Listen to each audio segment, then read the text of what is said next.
ஆச்சி மசாலா. எந்த சமையலும் ருசி தேடும் ரகசியம் 20 ரூபாய்.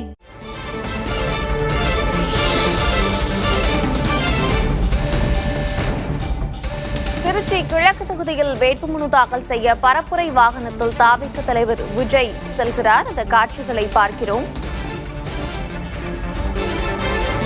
இன்னும் சற்று நேரத்தில் தாவிக தலைவர் விஜய் திருச்சி கிழக்கு தொகுதியில் வேட்புமனு தாக்கல் செய்ய இருக்கிறார். இதற்காக அவர் பரப்புரை வாகனத்தில் செல்லக்கூடிய காட்சிகளை பார்க்கிறோம்.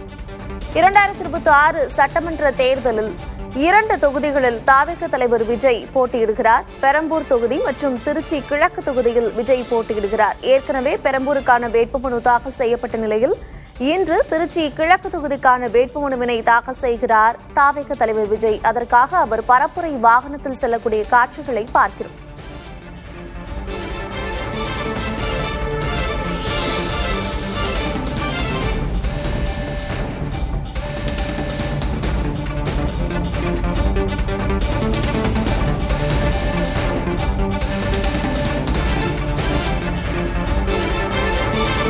தாவேக தொண்டர்கள் புடைசூழ தாவேக தலைவர் விஜய் பரப்புரை வாகனத்தில் வேட்புமனு தாக்கல் செய்வதற்காக செல்லக்கூடிய காட்சிகளை பார்க்கிறோம்.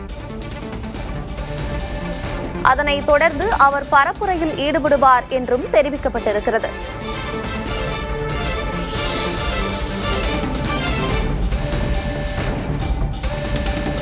இன்னும் சற்று நேரத்தில் வேட்புமனுவினை தாக்கல் செய்ய இருக்கிறார் தாவேக தலைவர் விஜய். திருச்சி கிழக்கு தொகுதியில் இன்று வேட்புமனுவினை தாக்கல் செய்கிறார் தாவேக தலைவர் விஜய். அதற்காக அவர் பரப்புரை வாகனத்தில் செல்லக்கூடிய காட்சிகளை பார்க்கிறோம். தொண்டர்கள் புடைசூழ தொண்டர்களின் ஆரவாரத்திற்கு இடையே அவர் வேட்புமனுவினை தாக்கல் செய்ய புறப்பட்டிருக்கிறார்.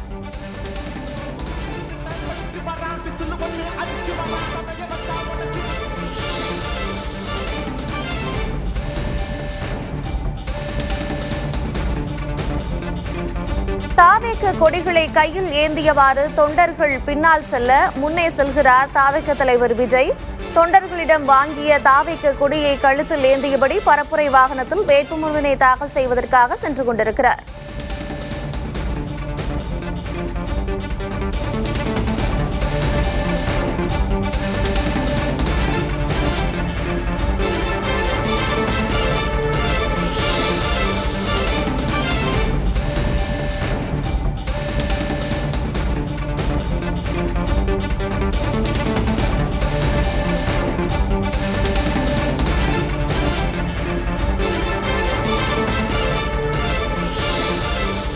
இரண்டு நாள் விடுமுறை முடிந்து இன்றிலிருந்து ஏப்ரல் 6ஆம் தேதி வரை வேட்புமனு தாக்கல் செய்யப்படுகிறது. இதற்காக அரசியல் கட்சியினர் போட்டி போட்டு வரும் நிலையில் இன்று திருச்சி கிழக்கு தொகுதியில் தாவேக தலைவர் விஜய் வேட்புமனுவினை தாக்கல் செய்கிறார்.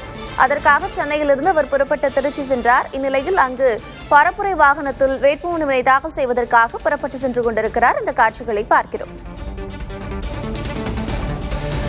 விவரங்களோடு இணைந்திருக்கிறார் செய்தியாளர் முத்துப்பழம்பதி. தாவேக தலைவர் விஜய் இன்னும் சற்று நேரத்தில் வேட்புமனுவினை தாக்கல் செய்ய இருக்கிறார்.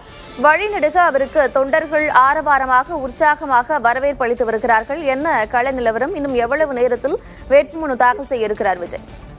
கார்த்திகா, திருச்சி கிழக்கு தொகுதியிலும் போட்டியிடும் தாவேக தலைவர் விஜய் அங்கு வேட்புமனு தாக்கல் செய்வதற்காக தனி விமானம் மூலம் திருச்சி விமான நிலையத்திற்கு காலை 10:20 மணிக்கு வந்து சேர்ந்தார். வந்த பின் அங்கு வெளியே நிறுத்தப்பட்டிருந்த பிரச்சார வாகனத்தில் அக்கட்சியின் முக்கிய நிர்வாகிகள் ஆதவ் அர்ஜுனா உள்ளிட்டோரோடு வந்து கலந்து ஆலோசனை, நிர்மல்குமார் உள்ளிட்டோர் கலந்து ஆலோசனையில் ஈடுபட்டார். ஒரு 15 நிமிடங்கள் அந்த பிரச்சார வாகனத்துக்குள்ளேயே இந்த வேட்புமனு தாக்கல் செய்வது குறித்தான கையெழுத்து உள்ளிட்ட பணிகளை மேற்கொண்டாங்க. அதற்கு பின்பு இந்த பிரச்சார வாகனத்திலிருந்து விமான நிலையத்திலிருந்து வெளியேறிய விஜய்க்கு வந்து விமான நிலையத்தின் வெளிப்புறம் வந்து கூடியிருந்த தொண்டர்கள் உற்சாக வரவேற்பு அளித்தாங்க. வெற்றி என்ற முழக்கங்களையும் விட்டாங்க. அதன் பின்பு திருச்சி விமான நிலையத்திலிருந்து தற்போது கண்டோமண்ட் அருகே உள்ள மாநகராட்சியின் 2வது மண்டல அலுவலகத்திற்கு வேட்புமனு தாக்கல் செய்வதற்காக விஜய் வந்து கொண்டிருக்கிறார். வழிநடுக்கிலும் தாவேக தொண்டர்கள் அவருக்கு உற்சாக வரவேற்பு அளித்ததோடு முழக்கங்கள் எடுத்தவரை பின்தொடர்ந்து வர்றாங்க. தற்போது டிவிஎஸ் டோல்கேட்டை நெருங்கி உள்ள விஜய் இன்னும் சற்று நேரத்தில், ஏற்கனவே 12 மணி என்று குறிப்பிட்டிருந்தாங்க, சற்று காலதாமதம் ஏற்பட்டாலும் இன்னும் சற்று நேரத்தில் கண்டோமண்ட் அருகே உள்ள மாநகராட்சியின் 2வது மண்டல அலுவலகத்தில் தனது வேட்புமனுவை விஜய் தாக்கல் செய்ய இருக்காரு. அங்கு அதற்கான பணிகள்ல முன்னாள் அமைச்சர் செங்கோட்டையன், கோபாலகிருஷ்ணன் உள்ளிட்டோர் ஈடுபட்டிருக்காங்க. ஏற்கனவே நேற்று கட்சியின் பொதுச் செயலாளருக்கு வாகனத்தை பின்தொடர்ந்து வர வேண்டாம்னு சொல்லியிருந்தாங்க. இருந்த போதிலும் நூற்றுக்கணக்கான தாவேக தொண்டர்கள் வாகனங்கள் தொடர்ந்து வர்றாங்க. முத்துப்பழமதி, இன்னும் சற்று நேரத்தில் விஜய் வேட்புமனுவை தாக்கல் செய்ய இருக்கிறார். தொடர்ந்து பேசலாம். தற்போது விவரங்களுக்கு நன்றி. எந்த சமையலும் ருசி தேடும் ரகசியம் 20 ரூபாய்.